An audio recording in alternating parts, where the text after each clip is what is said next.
tienen que adoptar el gusto por estudiar el derecho y ver en él un área de trabajo. Yo digo que ahí no está el objetivo. La trascendencia del derecho romano está en tratar de exponerles dónde se originó, cómo se originó, pero luego traérselos al contexto actual. Yo veo que tiene un enemigo enfrente que puede ser su aliado. La llaman inteligencia artificial.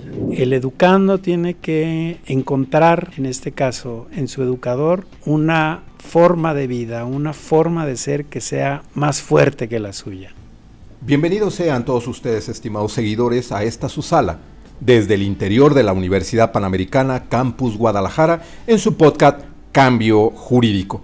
Todos los que colaboramos en este proyecto de la Facultad de Derecho de la Universidad Panamericana, así como el de la voz de quien está detrás de los micrófonos, es la de su servidor, el doctor Gustavo Gómez Domínguez. Muchas gracias por acompañarnos para este tercer episodio de nuestra primera temporada. Como invitado en esta ocasión tenemos al doctor Francisco Javier Lara Castro. Él es doctor en Derecho por la Universidad Panamericana, Campus Guadalajara. Tiene el máster en Estudios Humanísticos y Sociales con itinerario jurídico por la Universidad Abad Oliba Seu de Barcelona, España. Tiene el diplomado en Estudios Internacionales por la Escuela Diplomática del Ministerio de Asuntos Exteriores del Gobierno Español. Es licenciado en Derecho por la Universidad de Guadalajara. En su actividad profesional es el presidente del Consejo de Administración de la Sociedad Fradal Empresarial desde el año de 1998 y socio fundador de la empresa Productos de Harina de Casa desde el año de 1989. En su vida académica ha impartido clases de las materias de Derecho Internacional Público y Privado, Derecho del Comercio Internacional, Organismos y Regulación de los Negocios Internacionales, Compraventa Internacional de Mercaderías, Derecho Constitucional Comparado, Introducción al Estudio del Derecho Constitucional, Historia de las Ideas Políticas y de Lectura y Redacción. Actualmente imparten la licenciatura en Derecho, las materias de Derecho Romano primer curso, Instituciones de Derecho Romano, Derecho Internacional Público y Privado, y el Seminario de Derecho Natural. En el programa de doctorado de la Universidad Panamericana en su campus Guadalajara, es profesor de Filosofía del Derecho Mexicano. Fue el primer presidente de la Academia de Derecho Romano de nuestra facultad en el campus Guadalajara. Fue coordinador de la licenciatura de la entonces Escuela de Derecho y cuenta ya con más de 31 años como profesor de nuestra casa de estudios. Asesor y sinodal en innumerables trabajos de investigación de tesis en los 3 niveles académicos, en su ya muy amplia vida académica y en muy diversas universidades, tanto de la zona metropolitana de Guadalajara como de nuestro país. Por eso es todo un honor tener en nuestro podcast al doctor Francisco Lara Castro. Bienvenido, doctor. Muchas gracias, Gustavo. Doctor, ampliaste mucho el currículum, yo había puesto Paco Lara nada más ahí. Efectivamente, conocemos ya por tantos años al doctor Lara, pero como Paco, y siempre se ha distinguido precisamente por su sencillez, efectivamente. Y lo primero que le preguntaría, doctor Lara, porque es usted un buque insignia también de nuestra casa de estudios, tomando en consideración que ya tiene más de 30 años al servicio de la Facultad de Derecho, primero como Escuela de Derecho. ¿De dónde le deviene su vocación, el ser llamado al derecho, doctor Lara? Pues podría decir que fue accidental, porque es la realidad de cómo ingresé a la Facultad de Derecho, pero bueno, también reflexionando en personalidades como la de mi padre, como la de mi madre, en paz descansen los dos, y a lo mejor algunas de las hermanas, tanto la hermana mayor de mi papá como la hermana mayor de mi mamá, pues sí, algo había de aguerrido en esa conjunción de familias que luego se traduce en la ya extensa Gens Lara Castro. Entonces, habiendo renunciado a un sueño en aquel entonces de un puberto de 17 años de querer estudiar agronomía en Saltillo, en la Universidad Autónoma Agraria Antonio Narro, de donde fui alumno también, pero al final de cuentas el deceso de mi abuelo materno con quien me había criado y a quien obviamente los lazos fraternos y todo lo que va de por medio en la relación entre un abuelo y un nieto, que ahora lo vivo con mis propias nietas, pues el deceso anticipado de mi abuelo me hizo renunciar, regresarme a Guadalajara e ingresar a la Universidad de Guadalajara, también siendo un puberto todavía, pero pues ya convencido de que tenía que quedarme a hacer algo en serio, porque además en la Jens Lara Castro, para mis padres, no había más que de dos sopas: estudias y trabajas, y luego ya tú haces lo que tú quieras. Doctor Entonces Lara, ingresé a la Facultad de Derecho de la Universidad de Guadalajara. En esa, regresando a esos momentos, como usted lo señala, de su adolescencia, ¿qué características, qué perfil usted percibía que tenía precisamente para estudiar Derecho? Bueno, también tengo que aclarar que en aquel entonces la Universidad de Guadalajara permitía hacer una doble aspiración, vamos a decirlo así, y yo pedí, aunque el examen de ingreso era obviamente universal, podríamos decirlo, para cualquier carrera, yo solicité acceso a la Facultad de Filosofía y Letras y a la Facultad de Derecho. Cuando me bajo del autobús, del transporte público, ahí justo enfrente de la esquina de donde cierra la Avenida de los Maestros en la Avenida Alcalde, pues lo primero que me topé fue la Facultad de Derecho.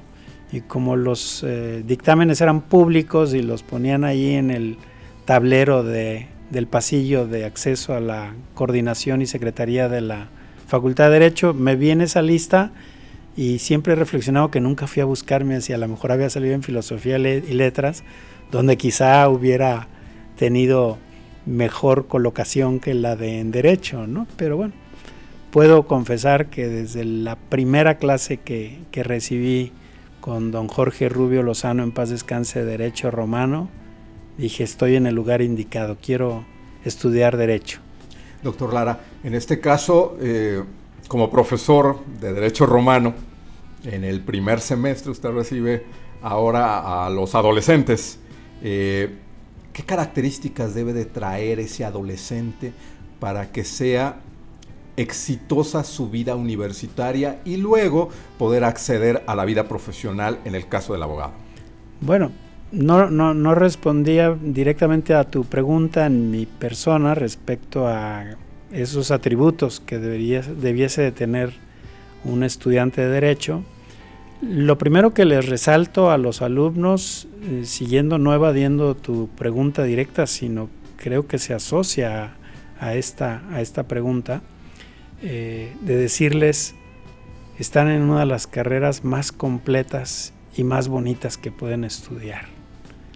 Porque en mi caso personal, que aunque me ha jalado la vena empresarial desde muy joven y no he renunciado a esa vena empresarial, incluso no pude haber seguido otro camino como pudo haber sido el servicio exterior mexicano en su momento, me convence que el abogado tiene esta plenitud, esta visión académica de estudio, de preparación, de relaciones, que lo llevan por vertientes más diversas y disímbolas, pues no sé, que a lo mejor en otras carreras donde efectivamente se enfocan a lo técnico, al desarrollo de maquinaria, a la construcción, en fin. En cambio, yo también puedo decir, por mi experiencia como abogado, que he instalado semáforos, que he vendido tortillas de harina hasta la fecha, que he construido en mi haber 2 puentes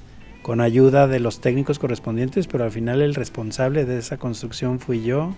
En fin, considero que tienen que adoptar el gusto por estudiar el derecho y ver en él un área de trabajo, porque si los enfocamos a que tienen que leer mucho para aprenderse muchas cosas, van a generar un rechazo. Yo digo que es mejor enamorarlos del estudio, y en este caso del estudio del derecho. Entonces ese es el atributo principal que yo veo en los jóvenes para estudiar derecho. Correcto. Doctor Lara, Ya, vemos en su currículum, en su paso académico por varias universidades. ¿Cómo fue que encontró la Universidad Panamericana y qué es lo que resaltaría usted más en estos 30 y más años que tiene formando parte de esta casa de estudios? ¿Qué es lo que resaltaría más y cómo nos encuentra?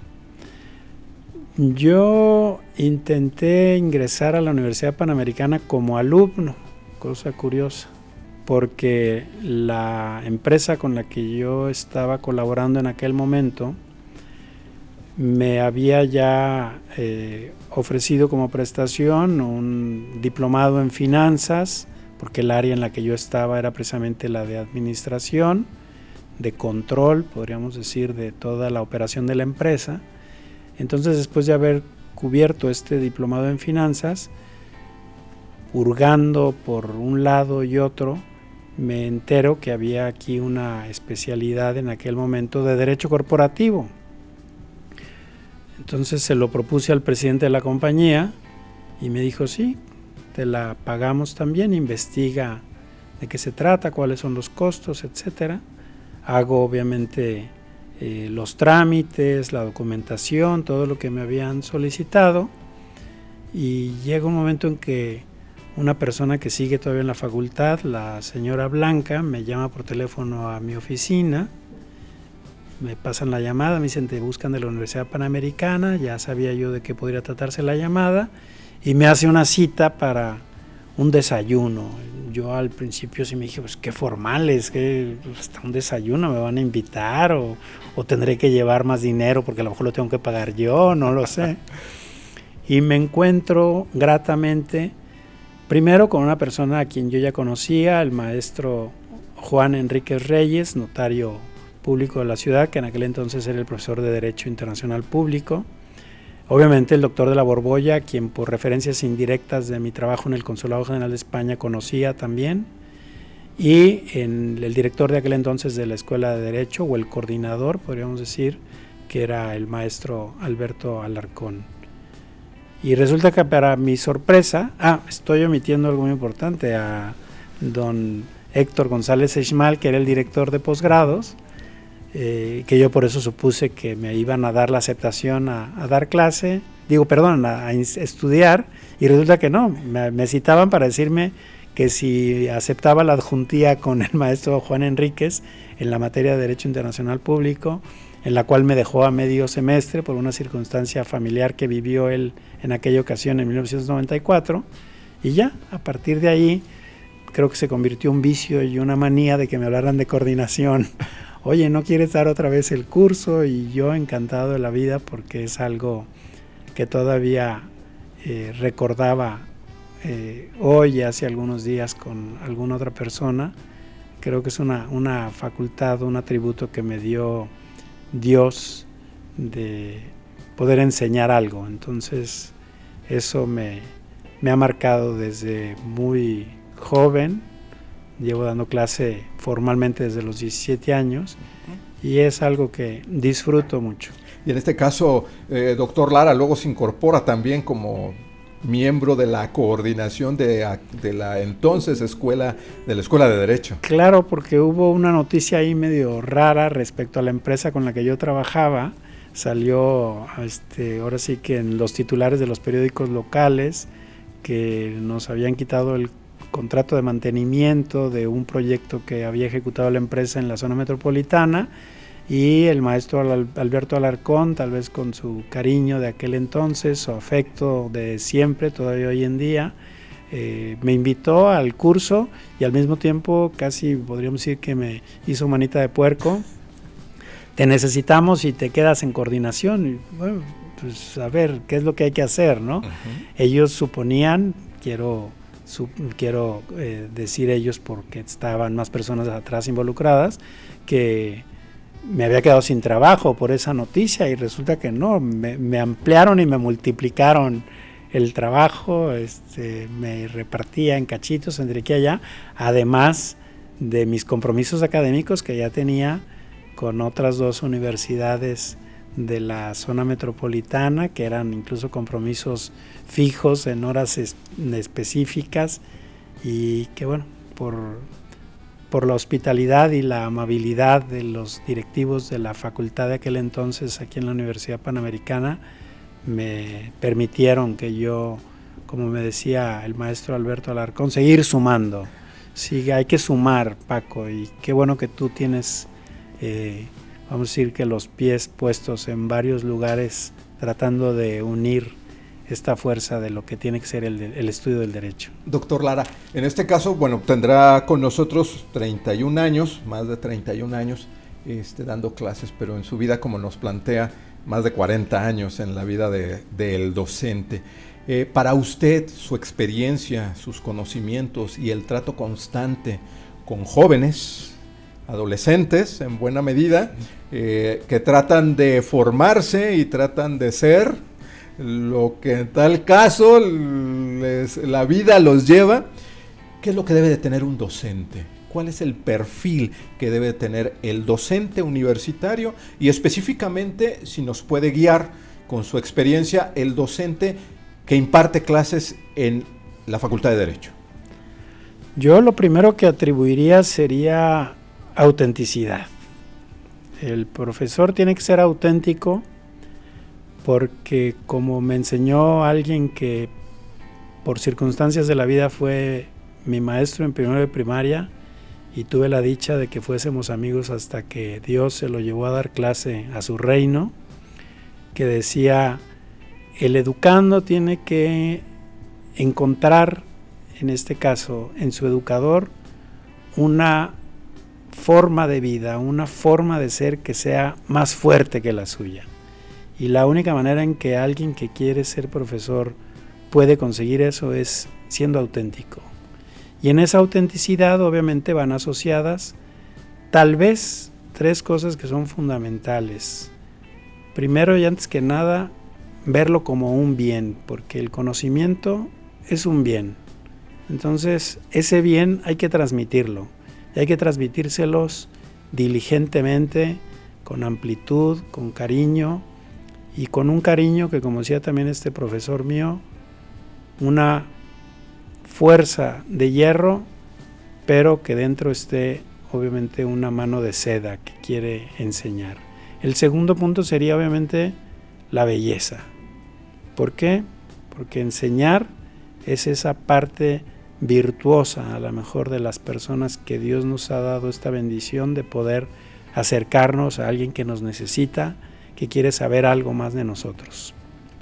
Y no se trata de la regla estricta de suponer que está en un salón de clase y tiene que cumplir un objetivo académico de los créditos que tiene la materia. No se trata de eso, se trata del conocimiento que está como bien, pero que al mismo tiempo es una actitud o una conducta bella, esta virtud de poder compartir con los demás.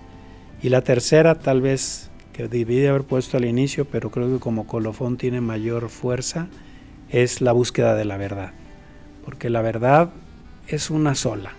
Entonces, la verdad no se puede definir, la belleza tampoco. El bien podría a lo mejor intentar definirse, pero para estudiar estos 3 factores, la mejor forma de hacerlo es vivirlos y es buscarlos constantemente. Entonces, un educador, entiendo, sobre todo en el ámbito universitario, no tiene que perder de vista estos 3 elementos. Doctor Lara, en este caso, y bueno, y conociéndole por tantos años, su servidor, cuando habla de cariño, amor, y yo le agregaría ahí el término de pasión, porque lo conozco cuando da clases, y le conozco que cuando entrega a usted su afecto es para toda la vida.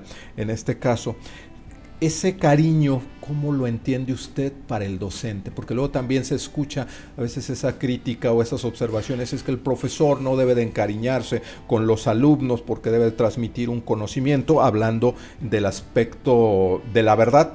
Creo yo que a veces se confunde con el aspecto técnico. ¿Hasta dónde debe llegar el cariño y qué es el cariño que debe de uno de tener para el alumnado?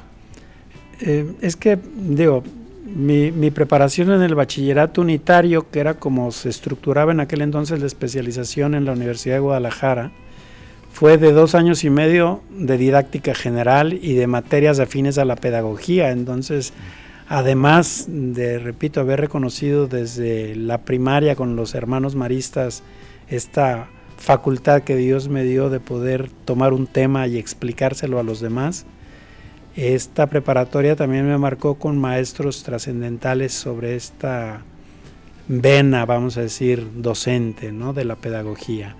Pero este profesor que estoy citando de primero de primaria, en paz descanse mi maestro Juan Manuel Esparza Ortega, también decía él, el educador no está obligado a querer a sus alumnos.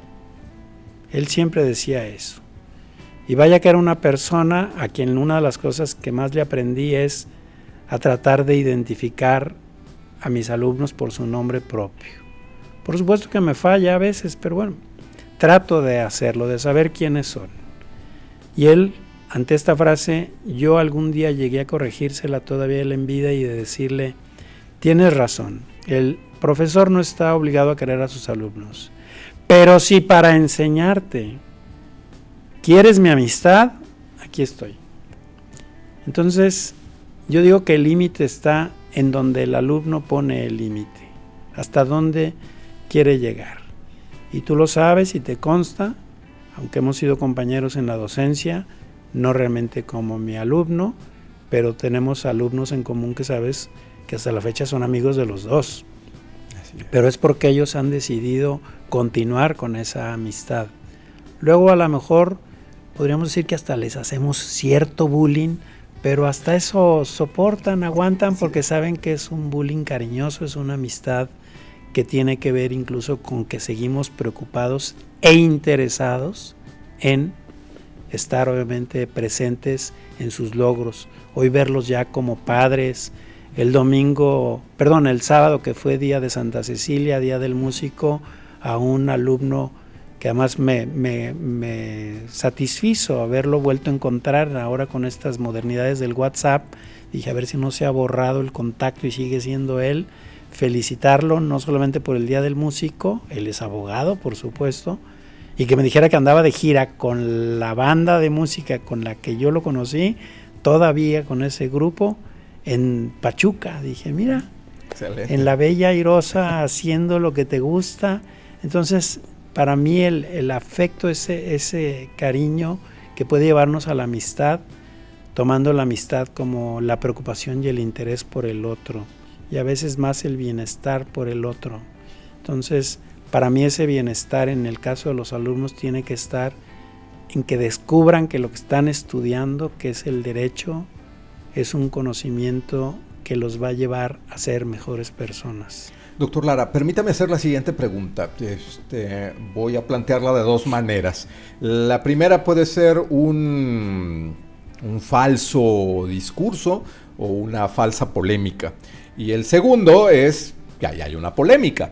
Usted siendo profesor, catedrático de la materia de Derecho Romano, y usted fue nuestro primer presidente de la Academia de Derecho Romano, se ha señalado en algunos ámbitos, por algunos abogados, etcétera, ¿para qué enseñar Derecho Romano?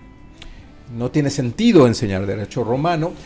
Se ha presionado a las instituciones educativas en un momento determinado de que quiten la materia de Derecho Romano. ¿Por qué no quitar la materia de Derecho Romano? ¿Por qué en el caso de la Universidad Panamericana sigue siendo un pilar? Porque lo es, un pilar para su primer año, porque en este caso damos 2 cursos de Derecho Romano. ¿Por qué continuar impartiendo la cátedra de Derecho Romano en las facultades de Derecho? Bueno, podría decir que el punto tal vez histórico que puede haber detrás del Derecho Romano tiene que ver con algo obsoleto, algo que empezó hace 2700 años, o como dicen algunos, mínimo hace 2450, si queremos tomar como referencia la ley de las 12 tablas, ¿no? Como el primer documento escrito en donde podemos estudiar el derecho romano. Para mí está desde la fundación de Roma, pero bueno, es la línea que yo sigo. Entonces, desde el punto de vista histórico, la obsolescencia viene por ese lado, ¿no? De decir, a ver, algo que no nos está pasando a nosotros, que no sucede aquí ya no hablamos de esclavitud, aunque todo el mundo esté pendiente de su iPhone, pero ya no hablan de esclavitud, ¿no? Ya no hablamos de esa forma de matrimonio. A lo mejor eso lo dicen solteros porque no nos han visto a los casados, pero bueno, yo los dejo, ¿no? Que despotriquen. Okay.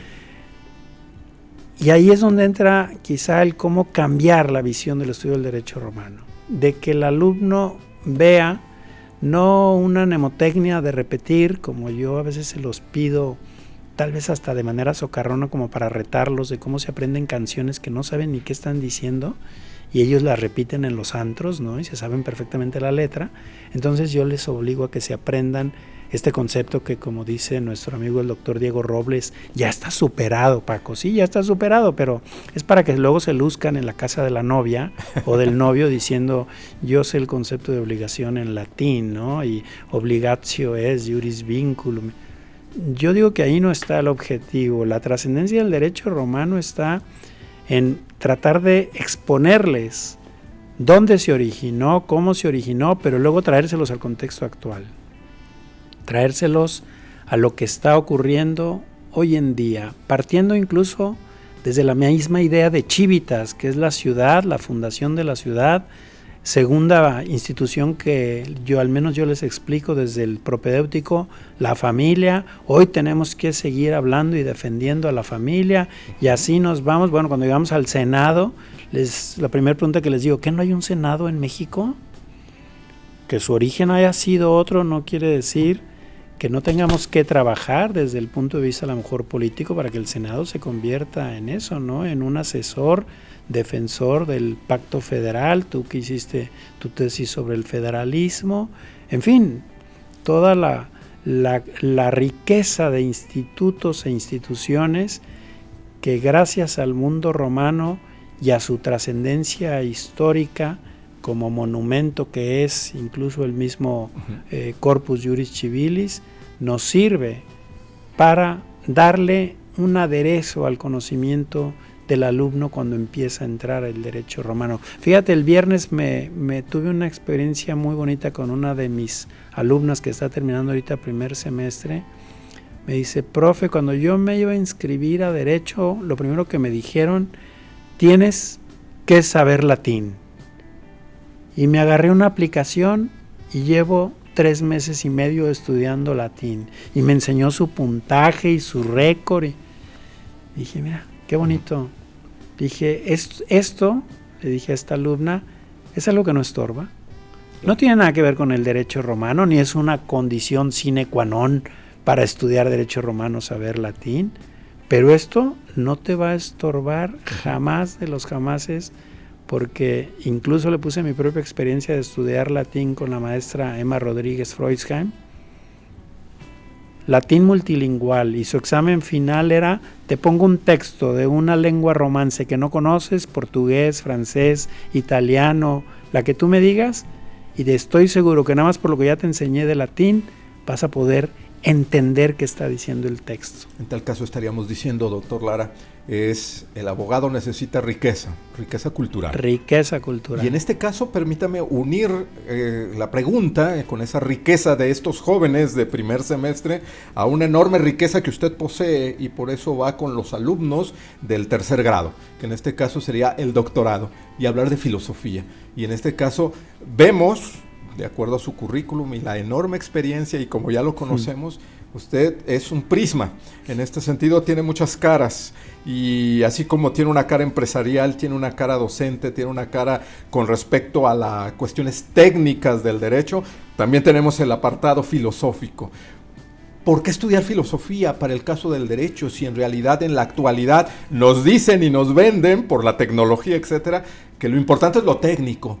Lo demás ya no tiene sentido, pero ¿qué sí hace sentido al estudiar filosofía y al enseñar en el tercer nivel, como yo diría en cualquier nivel, la filosofía? Y específicamente, ¿qué filosofía, doctor Lara? Bueno, ¿qué filosofía sería tal vez muy amplio de abordarse? Lo que sí puedo decir es, tomando como referencia pues al mismo Sócrates, ¿no? Que luego está esta anécdota medio socarrona, ¿no? De que llegaba a su casa y como lo que le encantaba era hablar a la esposa que ya no quería escucharlo, dicen que lo castigaba y lo mandaba fuera de la casa, no sé si al corral o a la azotea, y por huir de la esposa a la que no le tenía así como que mucha devoción, ¿no? Su observación del cielo, de las estrellas, dicen que ahí fue donde se origina la filosofía, porque eso es eso, es el pensar, ¿no? Es hacerla por sí misma, no es una cuestión de repetir y saber quiénes fueron los estoicos y quiénes fueron los académicos y quiénes son los renacentistas y los justnaturalistas y dónde estuvo la filosofía de San Agustín y de Santo Tomás. No se trata de erudición, se trata de que la filosofía te lleve a reflexionar, en este caso el derecho. Entonces, esa es la filosofía que tenemos que promover, que el alumno reflexione, que en el día a día, incluso en ese diálogo al diálogo al que muchos profesores los invitamos a los alumnos, que dialoguen, que pregunten, y a veces nos cuesta trabajo porque estamos como con tirabuzón, queriendo que lo hagan y que opinen, etcétera. Esa es la filosofía, ahí está la filosofía. Queremos escuchar sus reflexiones. Queremos como profesores a lo mejor a veces que hasta soporten nuestros improperios, que creemos que son reflexiones y a lo mejor son improperios, pero está en esta parte de ponerle, vamos a decir, al derecho algo que ya desde la antigüedad estamos hablando, obviamente de Aristóteles, estamos hablando del mismo Platón, y por qué no, la conexión que Cicerón hace del mundo griego con el mundo latino para considerarlo el primer filósofo, podríamos decirlo así, del derecho, directamente del derecho, en un momento dado orientado a reflexionar sobre cosas que eran de la vida diaria, de todos los días, de las relaciones entre las personas, de la justicia misma, de la libertad, hasta de la ciudadanía. El primer término o la primera vez que se habló de humanidad lo hizo Cicerón, etcétera. Todo lo que va orientado a que reflexionemos.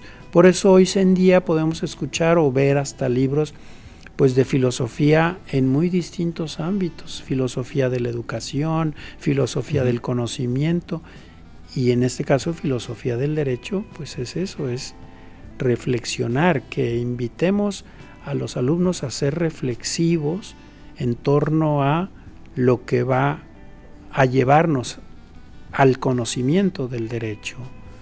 Podríamos decir, casi primero fue filosofía y luego fue el derecho. Así es. En este caso, doctor, le decía que es usted un prisma, tiene muchas caras. Y en este caso, la cara empresarial y la cara del derecho internacional son importantes. ¿Cómo ve usted el derecho internacional, por un lado, y por el otro, el ámbito empresarial, en este momento? A ver, en el ámbito del derecho internacional, luego lo que hasta como en plan de también hacerme bullying ellos a mí, ¿no? Los alumnos que luego tuve en derecho internacional, sobre todo público, en privado no tanto, porque ahí la experiencia ha sido distinta, pero en público, de que ahora con estas guerras y estos conflictos que sigue viviendo la humanidad, ¿no? Entre Rusia y Ucrania, el tema de la Franja de Gaza, etcétera, me mandan a esta tortuga que está durmiendo el sueño de los justos, a lo mejor en el fondo del mar, y empieza a emerger, y ahí la tortuga está pensando, diciendo, es el momento de los profesores de Derecho Internacional, ¿no?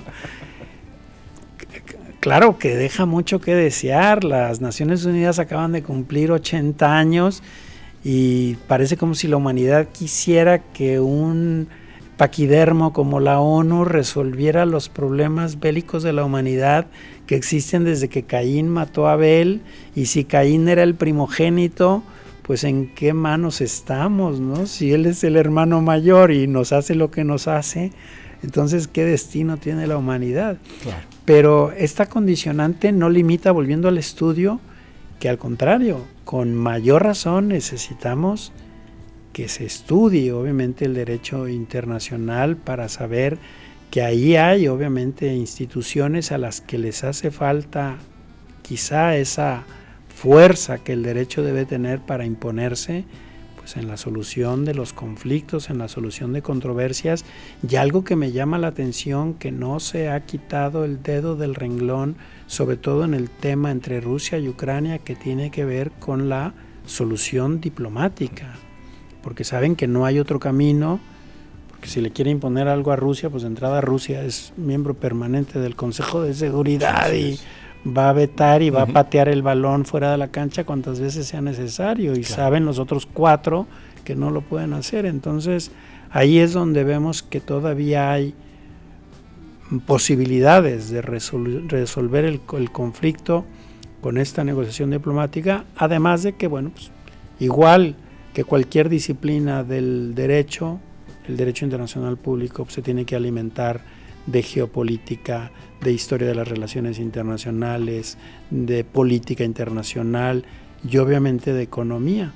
Y ya que va asociada la economía al segundo planteamiento que me has hecho en el entorno empresarial,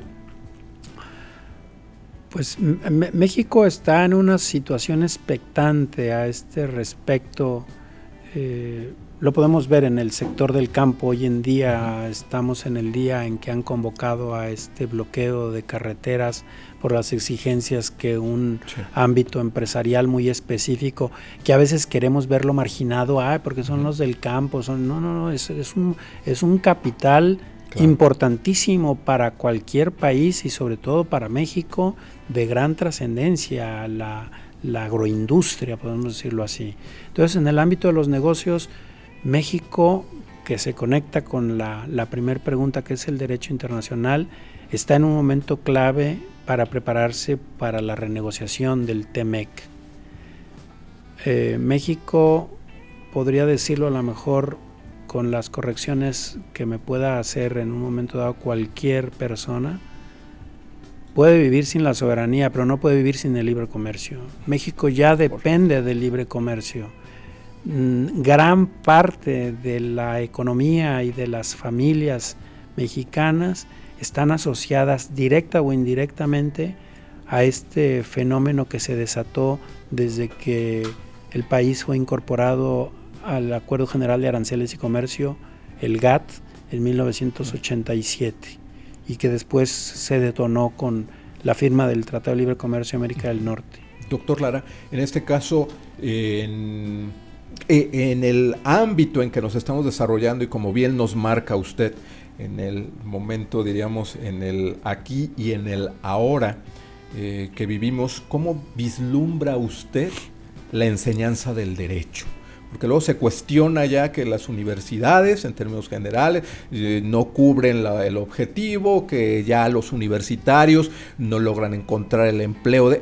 ¿Cómo ve usted específicamente para el caso del derecho hacia el futuro la enseñanza del derecho? Usted que tiene una experiencia amplísima precisamente impartiendo cátedras universitarias. Yo veo que tiene un enemigo enfrente que puede ser su aliado. La llaman inteligencia artificial. Yo soy opositor de la inteligencia artificial, porque de entrada digo que deberían de ponerle otro nombre, porque la inteligencia solamente es del ser humano.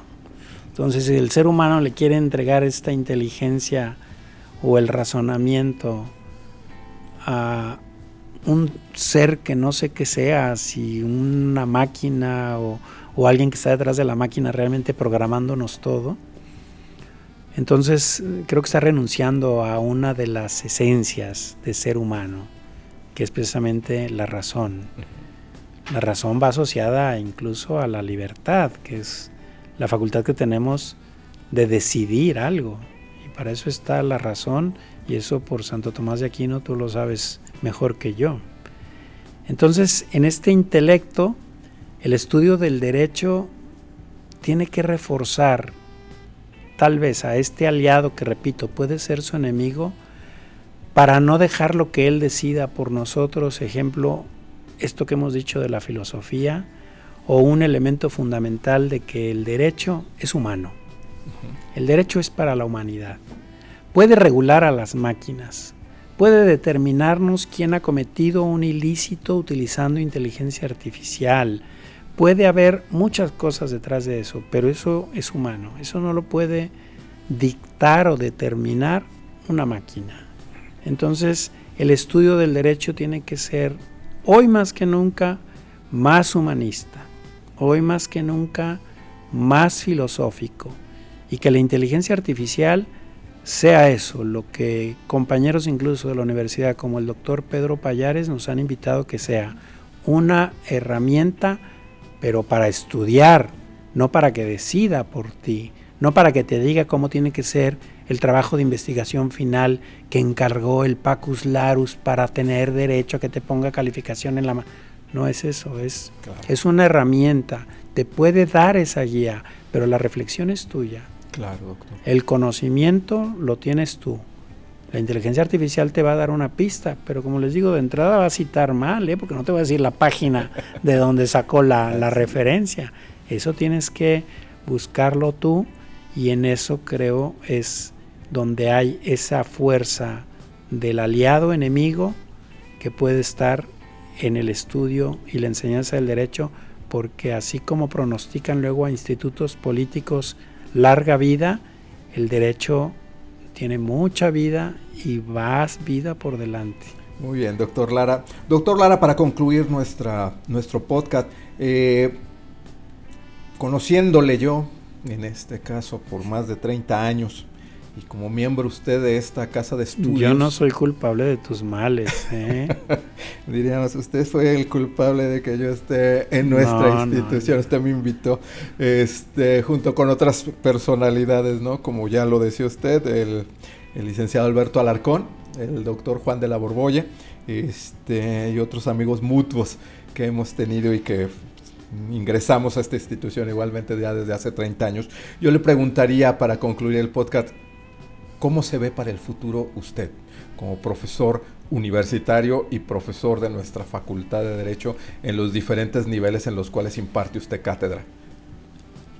Hubo un profesor nuestro aquí en la facultad que en su momento fue mi profesor en la Universidad de Guadalajara, incluso fue miembro del sínodo que me examinó para cometer el error de aprobarme y decirme que podía ser abogado, que cuando lo vi dándole clase a mis alumnos, que en este caso podían ya haber sido algunos de ellos algo más que sus hijos, tal vez sus nietos, le decía yo a este profesor, don Antonio Jiménez González: usted me da la esperanza de poder seguir siendo profesor por muchos años.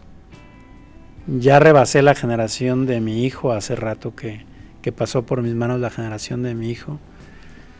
Estoy a casi nada de que puedan ser a lo mejor la generación de mis nietas, no por la edad que tengan mis nietas, sino pensando que mi hijo pudo haber sido padre más joven, sí, a lo mejor igual como yo fui su padre, ¿no? A los 23 años.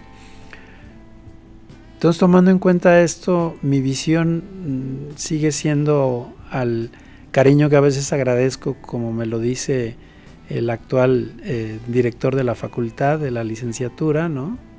El maestro Tobar: aunque te tengamos que traer en silla de ruedas, pero te vamos a seguir trayendo, desgraciado. Entonces, mi futuro, al menos en la academia, digo que es algo que no se tiene que dejar de ejercer. El deseo de aprender y el ejercicio, tomar la decisión de querer aprender, les digo a mis alumnos desde el propedéutico, eso no debe de perderse. Eso, tengo estudiando Derecho Romano desde 1984, que entré a la Facultad de Derecho en marzo de 1984, y no he dejado de estudiar. Y como no apruebo, no me pasan ni de semestre, me siguen teniendo aquí en primer año. Entonces yo es lo que les digo a los alumnos: ya empezaron, no esperen de que ya llegamos a 10º semestre como los que llegan a 10º, ya, se acabó, apenas vas a empezar. Muy bien, doctor Lara, como bien diría el doctor Juan de la Borbolla, ser universitario es hasta morir universitario. Hasta morir universitario. Doctor Francisco Lara Castro, profesor titular de nuestra facultad, agradecemos su presencia ante estos micrófonos para compartir con nuestros seguidores sus conocimientos, opiniones y experiencia. Fue verdaderamente un honor tenerlo en este subpodcast de Cambio Jurídico. El gusto fue mío, Gustavo. Como siempre, con cariño y afecto para la Facultad de Derecho de la Universidad Panamericana y muy particularmente para tu persona. Y a ustedes, estimados seguidores que están del otro lado de esta sala, les agradecemos que nos acompañaran en esta su casa. Si desean continuar con nosotros, los invitamos a hacerlo por medio de nuestras redes sociales y seguir cambiando el mundo y transformando el derecho una persona a la vez. Y esa persona puede ser tú. Todos los que colaboramos en este proyecto de la Facultad de Derecho de la Universidad Panamericana, así como la voz de quien está detrás de estos micrófonos, es la de su servidor, el doctor Gustavo Gómez Domínguez. Les agradecemos la atención dispensada.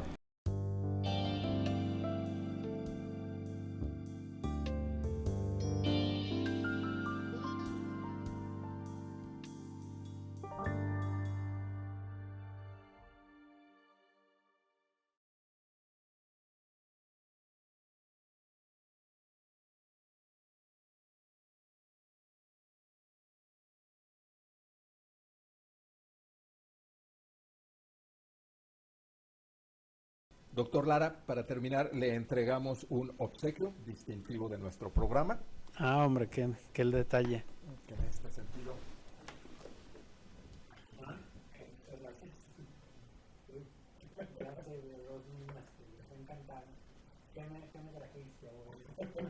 Muchísimas gracias, doctor Lara. Muchas gracias.